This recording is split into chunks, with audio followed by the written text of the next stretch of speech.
Star Wars Battlefront môžeme spokojným svedomím zaradiť medzi najočakávanejšie hry spomedzi titulov, čo majú na jeseň tohto roku prísť na obrazovky konzol a počítačov. Star Wars má byť ale tak trochu výnimočný. Nielen preto, že pochádza zo sveta Hviezdnych vojen, ale najmä preto, že má nadväzť na skvelý multiplayer, ktorý poznáme z hernej série Battlefield. Multiplayer v hrách Battlefield 3 a Battlefield 4 si u fanúšikov zaslúžil väčšiu obľubu na rozdiel od singleplayeru. Ten, povedzme si na rovinu, bol viac či menej zbytočný a jeho príbeh pôsobil skôr do počtu. To tvorcovia Battlefrontu pochopili a potvrdili, že plná hra, ktorá má prísť na svet 17. novembra, mód pre jedného hráča obsahovať nebude. Programátori z DICE dokonca nezabudli dodať, že Battlefront nebude hociaký obyčajný Battlefield. 8. novembra tohto roku prichádza táto hra vo forme beta verzie pre PC a konzoly novej generácie. Beta verzia tejto hry obsahuje hneď 3 herné módy. Prvý, tzv. Survival mód, by sme kľudne mohli nazvať prípravným režimom, nakoľko ho zatiaľ môžeme hrať iba s kamarátom v operatívnom režime, kde ste vysadení na planete Tatooine, čakáte a odrážate nájazdy nepriateľov, ktorí sú ovládaní počítačovou umelou inteligenciou. Počas odrážania nepriateľov obsadzujete jednotlivé body, ktoré musíte udržať a za ktoré dostanete náležité ohodnotenie. A verte či nie, ale stáť z očí voči takému AT-ST bude skutočný zážitok. Tento režim môžete hrať buď sami, alebo si do herného režimu budete môcť pozvať svojho kamaráta a odrážať takéto nájazdy spoločne. Beta verzia obsahuje zatiaľ celkovo 6 vln nepriateľov, no plná verzia hry sľubuje viac ako dvojnásobné množstvo nepriateľských vln. Druhým a najmä zaujímavejším módom je mód Walker Assault. Tento mód sa odohráva na planéte Hoth. Hoth je planéta, ktorá je počas celej svojej existencie pokrytá ľadom a snehom. Pýtate sa, odkiaľ je vám tento názov známy?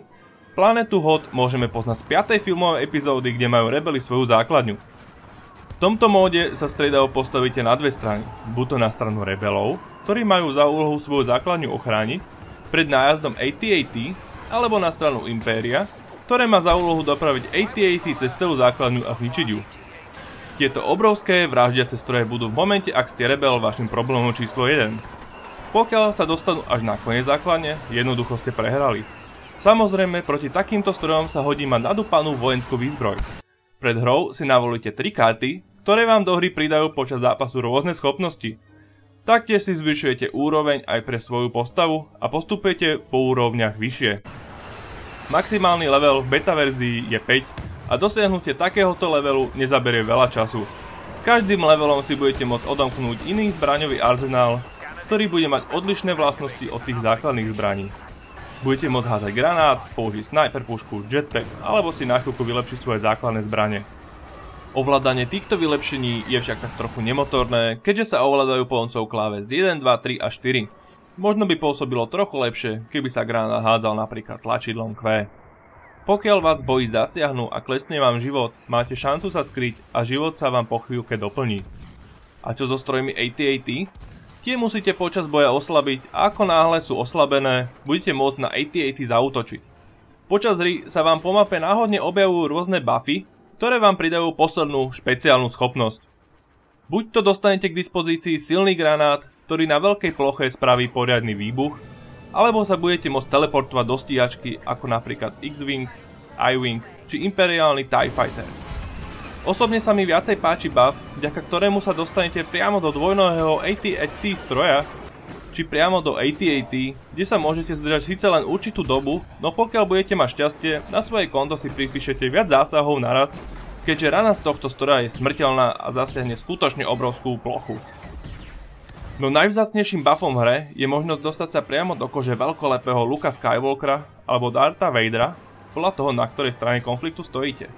Obaja títo hrdinovia síce môžu zomrieť, no na druhú stranu stretnutie s nimi priniesie vašim protihráčom instantnú smrť. Dokážu odrážať strely, sú rýchli, dokážu vysoko skákať a zabijú vás jedným švihom svetelného meča. Samozrejme, všetky tieto buffy je treba použiť s rozvahou, nakoľko zle použitý buff nemusí priniesť ani jeden bod pre váš tým. Na druhú stranu, nepoužitý buff po vašej smrti jednoducho prepadne. Posledným herným módom je Drop Zone Mode, ktorý sa odohráva na veľmi malej mape a je pomerne náročný, keďže umieranie je tu na minútovom poriadku. Mapa je malá, skúsených hráčov z Battlefieldu veľa a pokiaľ ste neskúsení vy, budete umierať takmer stále. Preto, pokiaľ ste ešte Battlefield nikdy nehrali, odporúčam vám zahrať si najprv kooperatívny režim alebo režim s väčšou mapou, kde na vás nepriateľ nestrehne na každom kroku. Čo sa týka grafickej a zvukovej stránky hry, tá je, ako by sa dalo očakávať, podľa systémových požiadaviek na veľmi vysokej úrovni. Hra bude na svoj chod potrebovať aspoň procesor i3 a grafickú kartu aspoň GTX 660 a vyššie. No povedzme si na rovinu, videli sme už niekedy tak detálne spracované multiplayerové FPS? Star Wars Battlefield vyzerá v skutku výborne, aj keď ide skôr o demoverziu ako betu, už teraz je sa na čo tešiť.